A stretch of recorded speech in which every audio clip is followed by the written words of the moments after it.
যেদিন অপরাজনৈতিক সন্ত্রাসী সংগঠন আওয়ামী লীগের জন্ম হয়েছিল, সেই আওয়ামী লীগ পলাশীর বেঈমানির চেতনাকে ধারণ করে বাংলাদেশের জনগণের সাথে বেঈমানি করে গুম খুন হত্যা করে গণহত্যা চালিয়ে বাংলাদেশের স্বাধীনতা এবং সার্বভৌমত্বকে হিন্দুস্তানের কাছে বিকিয়ে দিয়েছিল।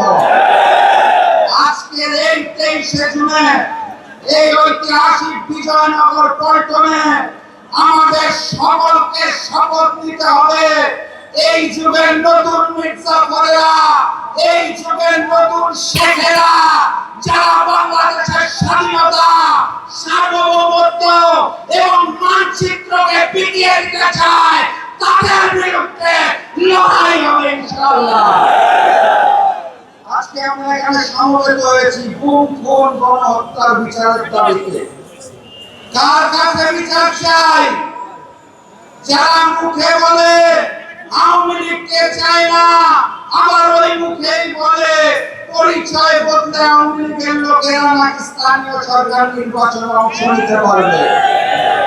মুখে একার তলে তলে ওই হিন্দুস্তান আর আওয়ামী লীগের সাথে সম্পর্ক রেখে যারা নতুন ফ্যাসিজম কায়দা শুরু করেছে, তাদের কাছে বিচার চেয়ে কোনো লাভ নাই। ওসমান আলী হত্যাকারীরা কোথায়? কোন হত্যাকারী ফাঁসির শেখ হাসিনা কোথায়? তাদের দেশে নিয়ে এসে ফাঁসির কাস্টে ঝুলানোর জন্য এই সরকারের পক্ষ থেকে কোনো পদক্ষেপ দেখা যাচ্ছে না। অতএব বিচার যদি চাইতে হয়, তাহলে আমিরে জামাত ডক্টর শফিকুর রহমান উল্লাস সমাবেশে বলে দিয়েছেন, অনিবার্য বিপ্লবের প্রস্তুতি নিন, নতুন বিপ্লবের মাধ্যমে সকল হত্যার বিচার হবে ইনশাআল্লাহ। সবাই প্রস্তুত আছেন? দেখা হবে বিজয় ইনশাআল্লাহ।